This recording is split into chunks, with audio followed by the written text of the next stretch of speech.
Listen, let's finally get a divorce. How much longer do I have to endure this? My voice cracked, but I didn't care. The walls of our apartment had absorbed so many of these fights that they no longer echoed. They suffocated.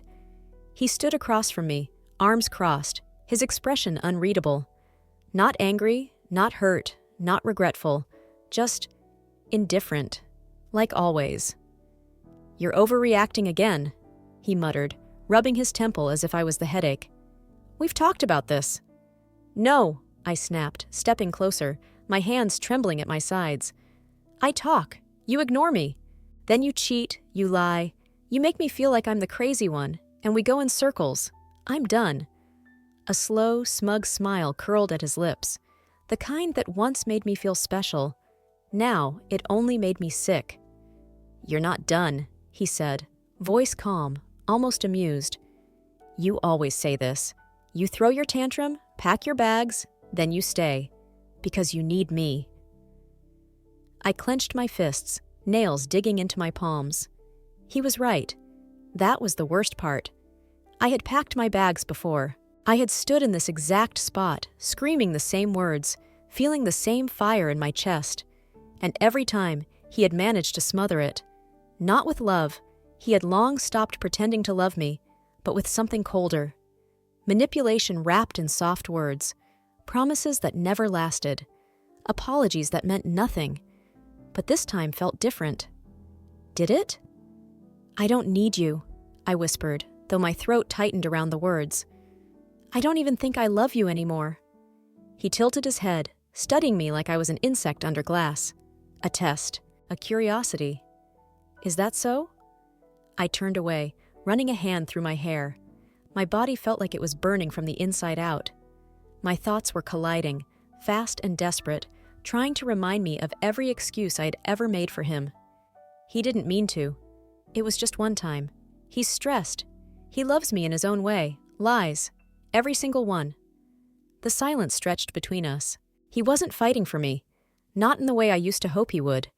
No pleading, no declarations of love. Just an expectation that I would give up. Again. "I know about her," I finally said, staring at the window, at the rain streaking down the glass. "The one from your office." A pause, then a soft chuckle.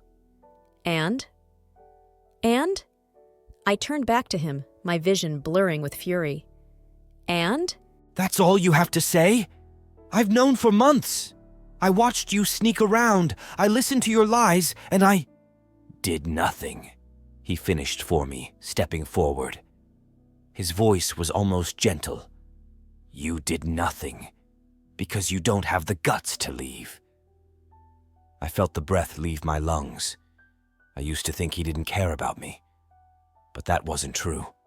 He cared about keeping me small, keeping me quiet, keeping me convinced that no one else would want me, that I was weak without him. Maybe I had been. Maybe I still was. But something inside me cracked open, raw and ugly, and it was screaming. I swallowed hard, steadying myself. "I want a divorce." His smirk vanished. "You don't mean that." I did. "I want a divorce," I repeated, louder this time, like an exorcism. "I don't care what you say or what you do. I want out." For the first time in years, I saw something flicker across his face. Annoyance. Maybe even fear, but it was gone as quickly as it appeared. "We'll see about that," he muttered, brushing past me. The door slammed shut behind him, and for the first time in a long time, I was alone. I used to believe in fairy tales, not the ones with dragons and castles, but the ones where love felt effortless, where laughter came easy, where you found someone who made you feel seen. That's what he was to me in the beginning, my safe place, my perfect love. I still remember the first time I saw him. It was at a friend's party, one of those casual gatherings where everyone seemed to know everyone, except me. I was standing by the window, swirling my drink in my hand, trying to fade into the background when he walked in. He had this presence, effortless, magnetic. People naturally gravitated toward him, laughing at his jokes, hanging on to his words. But then his eyes found mine, and for the first time that night, I felt like I wasn't invisible. "You look like you'd rather be anywhere else," he said, a teasing smirk on his lips as he leaned against the wall beside me. I smiled, embarrassed that he had caught me in my quiet retreat. "Guilty? Then why stay?" "Because I promised I would." He chuckled. "A woman of her word. I like that." It was such a simple conversation, but it felt like the start of something inevitable. We spent the rest of the night talking, just the two of us, as if the world had faded into the background. He was charming, thoughtful, so easy to be around.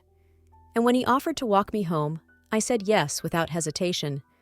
Our relationship bloomed effortlessly after that. He was the kind of man who made you feel special in the smallest ways. Morning texts just to say good morning, little notes left in my bag, a hand on my back in crowded places as if to remind me he was always there. He listened when I talked, really listened, his eyes locked onto mine like I was the only person in the room. He made me feel adored. I remember the first time he told me he loved me. It was raining, one of those heavy, sudden downpours that left the streets gleaming and the air thick with the scent of wet pavement. We had gone out for dinner, and instead of waiting for a cab, we decided to run through the rain, laughing like children. By the time we reached his apartment, we were soaked, shivering, but giddy.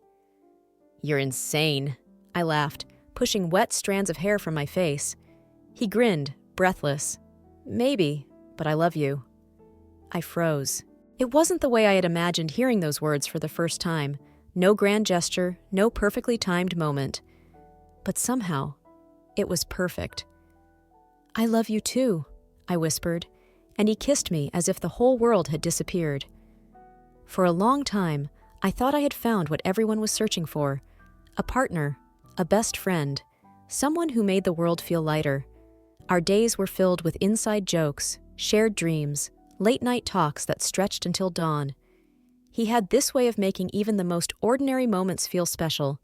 Morning coffee runs, lazy Sundays in bed, quiet walks where we didn't need to speak because the silence was comfortable. I trusted him completely, and when he asked me to marry him, I didn't hesitate. It was a simple proposal, but it felt like magic. We were on vacation, standing by the ocean as the sun set, painting the sky in soft shades of gold and pink. He held my hands, his eyes filled with something so raw, so real, that I thought my heart might burst. "I want this forever," he said. "I want you forever." I had never wanted anything more. The wedding was small, intimate, just close family and friends, a day filled with laughter and happy tears. When I walked down the aisle and saw him waiting for me, his expression soft with love, I thought, this is it. This is my happy ending. And for a while, it was. The honeymoon phase lasted longer than I expected. Even after the wedding, he still looked at me like I was the best thing that had ever happened to him. We moved into a cozy apartment, filled it with laughter and warmth. He would surprise me with flowers just because. We would cook dinner together, dance in the kitchen to old love songs, fall asleep tangled in each other's arms. I thought I had found the kind of love that lasts forever. I thought he was perfect, but fairy tales aren't real, and perfection is just an illusion. It didn't happen all at once. If it had, maybe I would have noticed sooner. Maybe I wouldn't have spent so long convincing myself that everything was fine. That he was still the man I had fallen in love with. That we were just going through a rough patch. But cracks don't shatter glass immediately. They spread, slow and insidious, until one day, everything collapses. At first, the changes were so small they barely registered. A dismissive comment here, an eye roll there. Moments that made me pause, made something deep in my chest twist uncomfortably. But I always found a way to excuse them. He's just tired. He's stressed from work. It's nothing. Don't overthink it. I was good at making excuses for him. The first real fight happened over something so trivial that I can't even remember the exact details. Something about the way I loaded the dishwasher or how I left my shoes by the door. His reaction, though, that I remember. The sharpness in his voice, the way his words cut into me like tiny blades. "Why do you always have to make things difficult?" I laughed nervously, brushing it off. "It's just the dishwasher." He sighed, rubbing his temples as if I was exhausting him. You never listen. It's like talking to a child. A knot formed in my stomach. It wasn't what he said. It was the way he said it. The coldness in his voice, the irritation, as if my presence alone was an inconvenience. But before I could even process it, he was already acting like nothing had happened. He kissed my forehead, muttered a half-hearted apology, and I let it go. But that was the beginning. The second time was worse. We were out with friends, and I made a joke, something lighthearted, teasing. Everyone laughed, including him, or at least I thought he had. But on the way home, his grip on my wrist was too tight, his smile too forced. Do you think that was funny? His voice was calm, but his fingers dug into my skin. I blinked, confused. What? The way you made me look in front of everyone. You love embarrassing me, don't you? My mouth went dry. It was just a joke. His grip tightened for a moment before he let go, shaking his head. You should think before you speak. That night, I sat in bed beside him, staring at the ceiling, my heart pounding.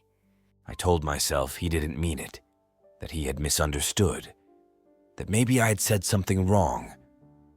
I started second-guessing myself after that. The cracks spread faster. He stopped coming home at the usual time. When I asked him about it, he would sigh, roll his eyes. Do I need to report to you now? He started picking apart little things about me, my clothes, the way I laughed, the way I asked too many questions. You used to be fun. You're too sensitive. God, you're exhausting. The worst part? I started believing him. I shrank. I tiptoed around him, careful not to set him off. I stopped speaking up when something upset me. I convinced myself that if I could just be better, more patient, more understanding, then things would go back to the way they were. They never did. Then came the nights he didn't come home at all. At first, he had excuses. Work, friends, last-minute plans. But they didn't add up. The lies piled up so quickly that I could barely keep track. I saw the text messages, the ones he would quickly delete. I caught the scent of perfume that wasn't mine. I knew. Of course I knew. But when I confronted him, he didn't even bother to deny it. He just stared at me, a slow smirk playing on his lips. You're imagining things, he said. You're paranoid. Gaslighting. I had read about it before, had heard stories of women who were manipulated into doubting their own reality. And yet, there I was, wondering if I was really just crazy, if I was making it all up in my head. But I wasn't. The night everything changed, the night the last piece of my illusion shattered, I found undeniable proof. A message left open on his phone, her name flashing across the screen, the words, "I miss you too," staring back at me like a death sentence. I confronted him, my hands shaking, my voice barely above a whisper. You don't even care anymore, do you? He looked at me, his expression unreadable. Then he laughed. It wasn't a nervous laugh. It wasn't an apologetic one. It was cruel. Care? He scoffed. You still don't get it, do you? And that was when I knew. He never loved me. Not really. Not in the way I had loved him. I had been convenient. A pretty picture, a loyal wife, someone he could control. And now that he was bored, he didn't even have the decency to pretend. I should have left that night. I should have walked out and never looked back. But I didn't. Because some part of me still held on to the past, still clung to the memory of the man he used to be, the man he pretended to be. I didn't know it then, but that was the biggest mistake I would ever make. I felt like I was screaming into a void. No one could hear me. No one would believe me. Because my husband wasn't just any man. He was the man everyone admired. The kind of person who walked into a room and commanded respect without even trying. Women adored him. Men wanted to be like him. He was charming, successful, and effortlessly likable. And I was just his wife. The lucky one. At least, that's what everyone thought. I had spent years trapped in a reality where my pain didn't exist unless he acknowledged it, and he never did. He built his image so carefully, so flawlessly, that the idea of him being anything less than perfect seemed impossible to those who knew him. If I told the truth, I wouldn't just be going up against him, I'd be going up against the illusion he had crafted. That thought paralyzed me. For weeks, I debated saying something. My mind raced through every possibility, every worst-case scenario. Would he find out before I was ready? Would he ruin me before I even had a chance to fight back? Would anyone even listen? Fear kept me silent. But silence wasn't an option anymore. I picked up my phone with trembling hands and called the only person who had ever truly known me, my sister. She answered on the second ring. "Hey, I was just thinking about you." Her voice was warm, familiar, so painfully normal that it made my chest tighten. "I need help," I whispered. A pause. Then, her voice softened. "What's wrong?" I had no idea how to explain it. How do you summarize years of manipulation in a few words? How do you make someone understand the slow, suffocating realization that the person you love was never who you thought they were? But I didn't have to, because she already knew. "He's hurting you, isn't he?" she asked quietly. Tears welled in my eyes. He's not hitting me," I choked out. "But he lies. He cheats. He makes me feel like I'm losing my mind, and I don't know what to do." "You need to leave," she said immediately. "Now." "I can't," I whispered. "No one will believe me. He's perfect to everyone else. If I try to fight him, he'll make me look like the crazy one." "I believe you," she said firmly. "And that's enough. But you have to do something. You can't stay there." "I don't know where to start," I admitted, my voice barely above a whisper. "You need a lawyer," she said. "Someone who can help you get out before he finds a way to trap you even more." The word lawyer made my stomach twist.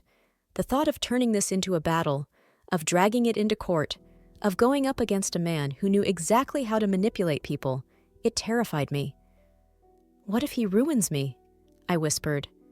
She didn't hesitate. "He already is." That hit harder than anything else. I wiped my eyes. "Do you know anyone?" "Yes," she said without missing a beat. "A friend of mine, Nathan. He's a lawyer. He knows what he's doing, and he'll help." Nathan, a name that suddenly became my only hope. The next day, my sister picked me up. I could barely breathe the entire drive to his office. My hands wouldn't stop shaking. I kept looking over my shoulder, convinced that somehow my husband would find out what I was doing, that he would stop me before I could escape. "You're safe," my sister reassured me, squeezing my hand. But I wouldn't feel safe until I was free. When we arrived, Nathan was already waiting. He was younger than I expected, maybe early 30s. But there was something in his expression that made me feel like I could trust him. His eyes were sharp, focused, but not unkind. He stood as we walked in, shaking my hand firmly. "It's nice to meet you. I just wish it were under better circumstances." I sat down, feeling small under the weight of everything. I don't even know where to begin." "Start from the beginning," he said gently.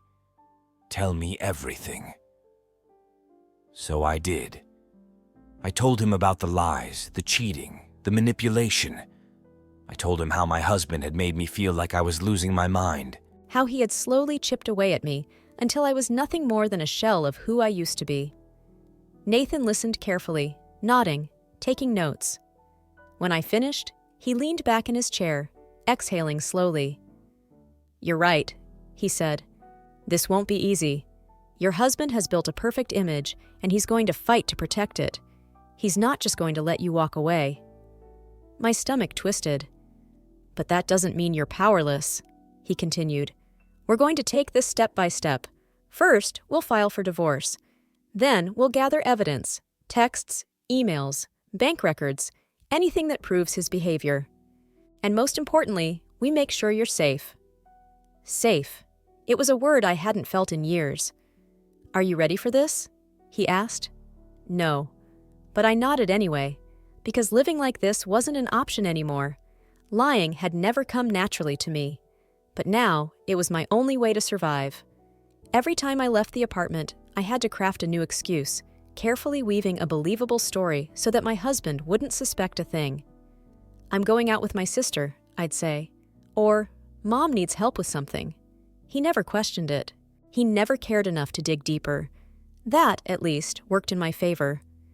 I clutched my bag tightly as I walked toward the quiet cafe where I was meeting Nathan. My heart pounded with every step, a nervous energy coiling in my stomach. It wasn't just fear of being caught. It was the weight of what we were doing. The slow, careful unraveling of a marriage that had nearly destroyed me. Nathan was already there when I arrived, seated at a table near the back.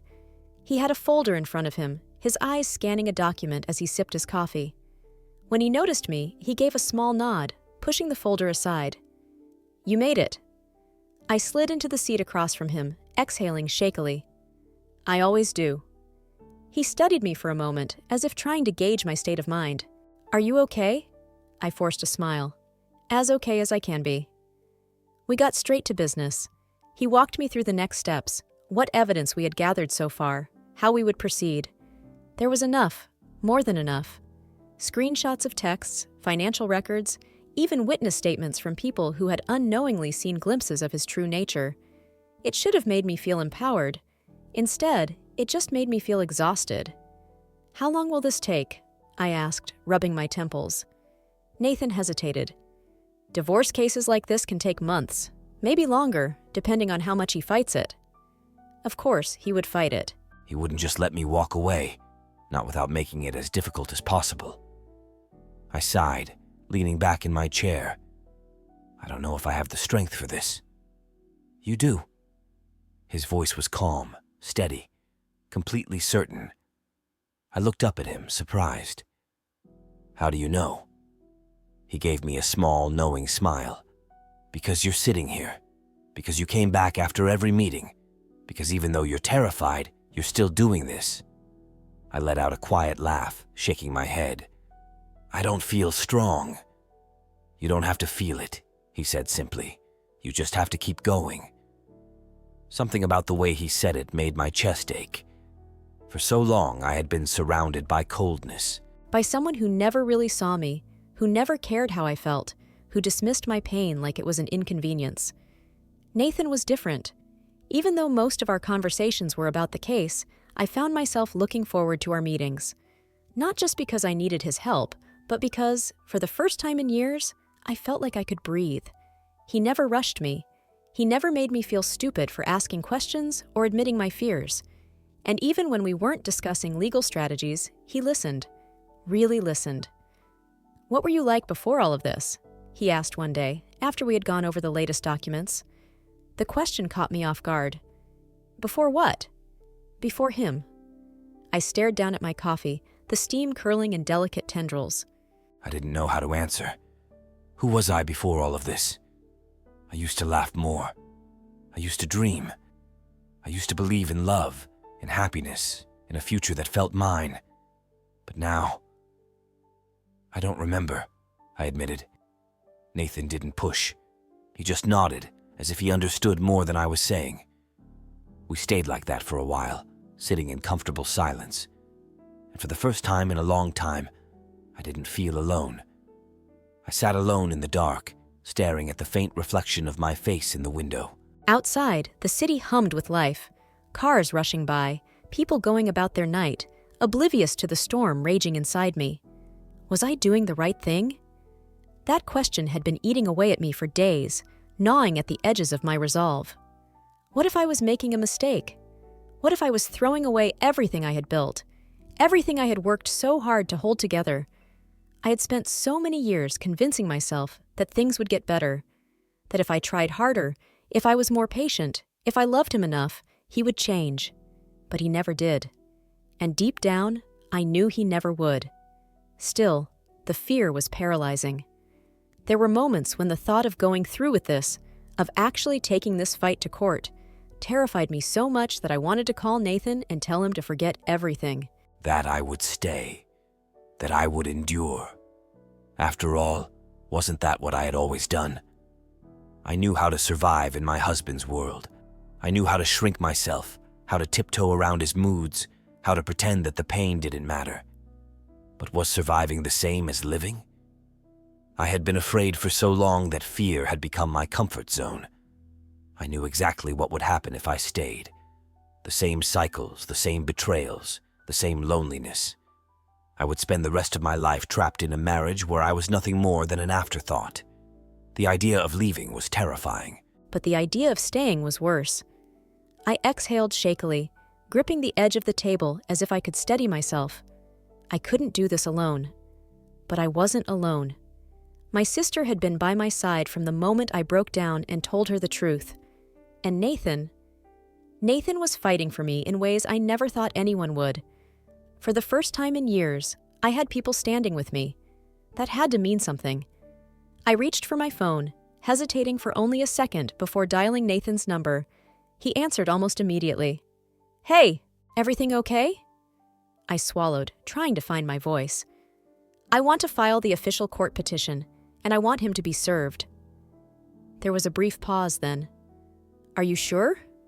"No, but I had to do it anyway." "Yes," I whispered. "I need to do this." Nathan's voice was steady, reassuring. "Then we'll do it. I'll draft the papers, and we'll make sure they're delivered to him properly. Once he's served, he'll have to respond." I closed my eyes, exhaling slowly. This was it. The moment everything changed. "Okay," I said, and for the first time in a long time, I felt like I was making the right choice. The day the papers were sent felt unreal. I sat in Nathan's office, my hands clasped together so tightly that my knuckles turned white. The official divorce petition was printed, signed, and ready. It was real now, no longer just conversations whispered in secret, no longer just a desperate hope in the back of my mind. This was happening. Nathan slid the papers across the desk toward me. "Once he receives this, there's no going back," he said gently. "Are you ready for that?" I swallowed hard. Was I ready? No, but I would never be. If I waited until I wasn't afraid, I would never leave. I nodded, barely trusting my own voice. "Send it." Nathan didn't hesitate. He made a quick call, arranging for the documents to be delivered directly to my husband. I listened, numb, as he spoke with the legal courier, making sure everything was handled properly. I was setting something in motion that I couldn't stop, and that terrified me. As Nathan hung up, he studied me carefully. "You don't have to be strong every second of this," he said. "It's okay to be scared." I let out a shaky laugh, brushing my fingers over my forehead. "Good, because I am." He didn't say anything, but there was something reassuring in his steady presence. I wasn't used to that, to someone seeing my fear and not using it against me. For years, fear had been a weapon in my husband's hands. Now, it was just another part of me, something I had to carry as I walked forward. Nathan leaned back in his chair, thoughtful. "He's going to try to intimidate you." I looked up at him. "I know. Whatever he says, whatever he does, you don't respond, you don't negotiate, you don't back down. Let me handle everything." I nodded, but deep inside, a voice whispered, "Will I be able to do that?" I was used to bending, used to shrinking, used to making myself small so I wouldn't provoke his anger. But this was different. This was me standing up to him. Nathan glanced at his watch. "He'll be served within the hour." Within the hour. That meant, right now, my husband had no idea that his perfect little world was about to crack open. He was at work, probably sitting in his office, charming his colleagues, completely unaware that at any moment someone would walk in and hand him the one thing he never expected, proof that I wasn't his to control anymore. The thought sent a rush of emotions through me. Fear, yes, but also something else. Something sharp, something defiant. Power. For the first time in years, I had taken something back. Nathan must have noticed the change in my expression because he gave me a small, approving nod. "You're doing the right thing."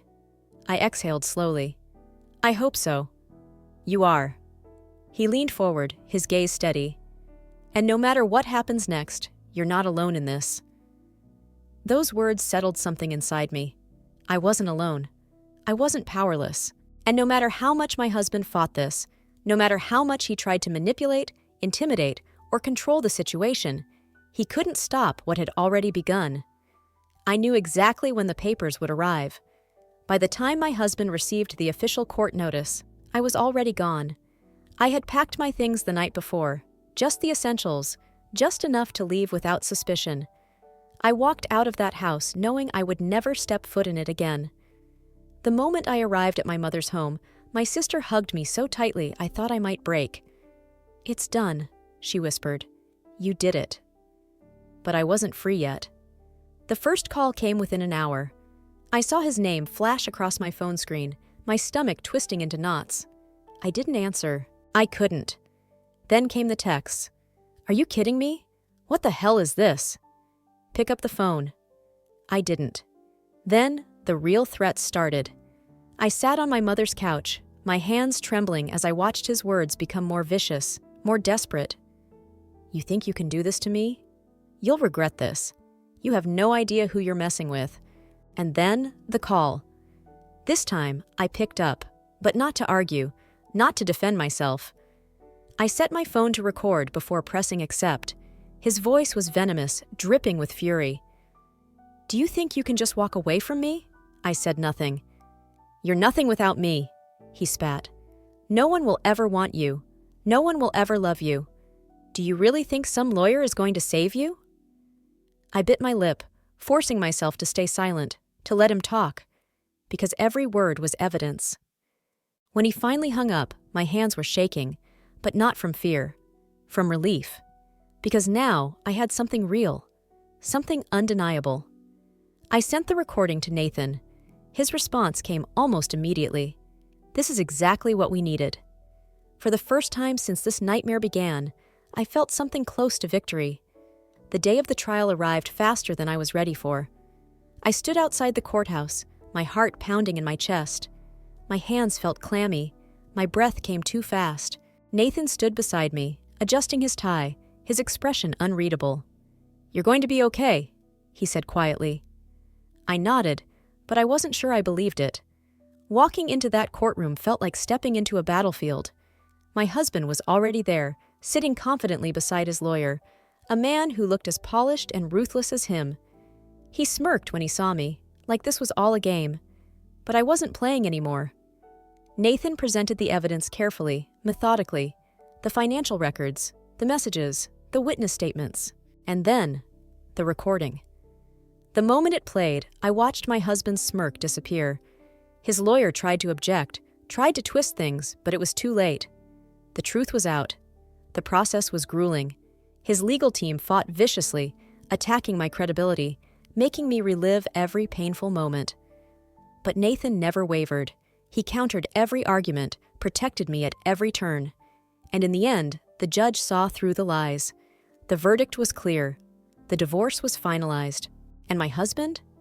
He wasn't just losing me. He was facing legal consequences for the emotional and psychological abuse he had inflicted. It was over.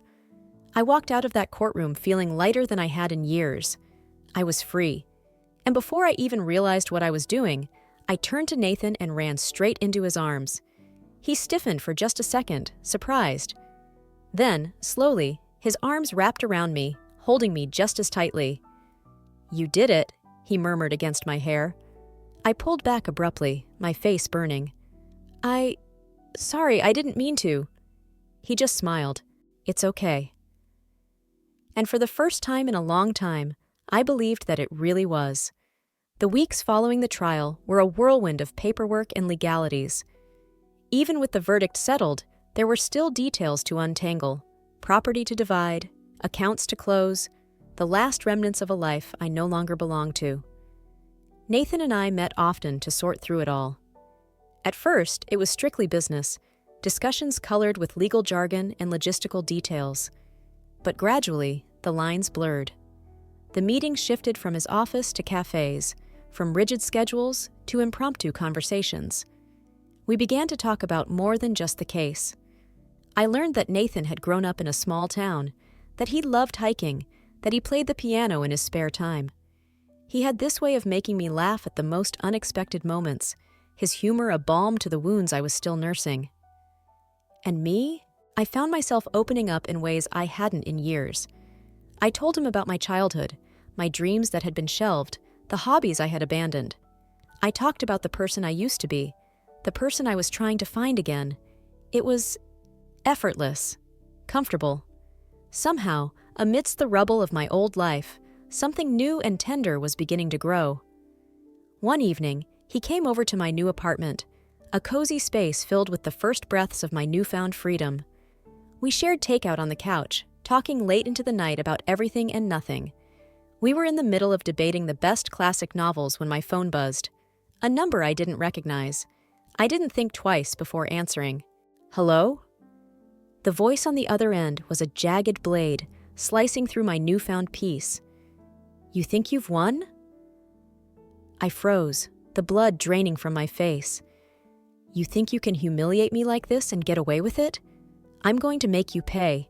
You hear me? You're going to regret this. I couldn't breathe. The walls felt like they were closing in, the air too thick to swallow. Nathan was instantly alert, his eyes sharpening as he watched my reaction. Hey, are you okay? Tears pricked at my eyes, my hand trembling as I ended the call, dropping the phone like it burned. It was him, I whispered, voice cracking. He's furious. He said he'd make me pay. In an instant, Nathan was beside me, his hands warm and steady on my shoulders. He can't hurt you anymore. He's trying to scare you, to pull you back into his control. But you're free of him now. I don't feel free, I choked out, the sobs clawing their way up my throat. I feel like I'm back there, in that house, under his thumb. I feel like I'll never escape him. Nathan pulled me into his arms, holding me as I broke down, his presence a solid anchor in the storm of my fear. You're stronger than he knows, he murmured into my hair. You've already done the hardest thing. You walked away. You fought back. And now you're building something new. He can't take that from you. I clung to him, letting his words wash over me, slowly knitting the torn pieces of my courage back together. For hours, we stayed like that. Nathan holding me, his calm breathing guiding mine back to steady. He never let go, not even when my sobs quieted into sniffles, when my shaking began to subside. Eventually, we moved to the couch, his arms still around me, grounding me. I curled into his side, feeling a safety I hadn't known in years. Thank you, I whispered, my voice hoarse. For what?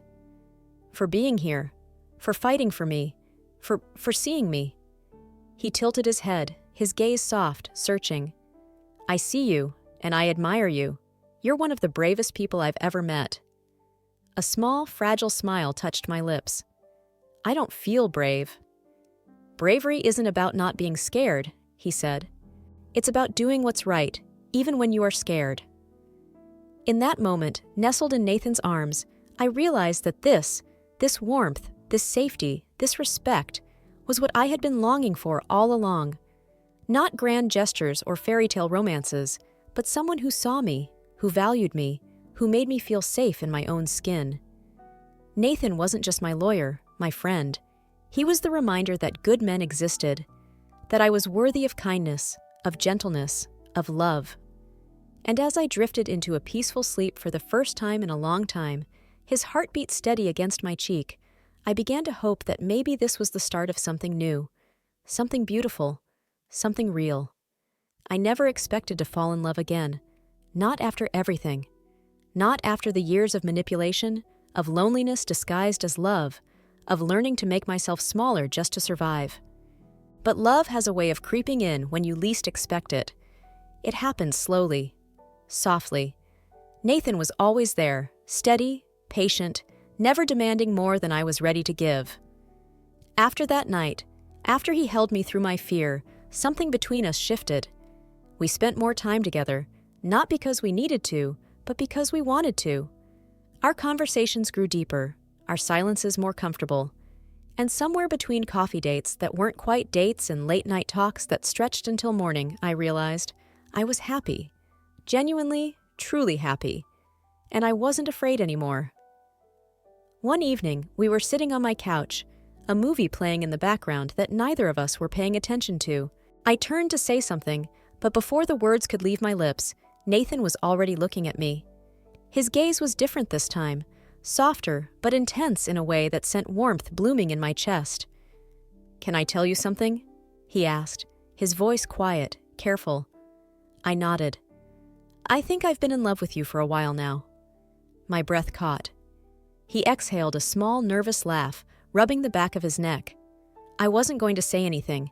I didn't want to pressure you, but I didn't let him finish. Instead, I leaned in, closing the space between us, pressing my lips softly against his. It was the first kiss I had in years that wasn't laced with fear or uncertainty. It was warm, gentle, patient, and for the first time, I knew exactly what love was supposed to feel like.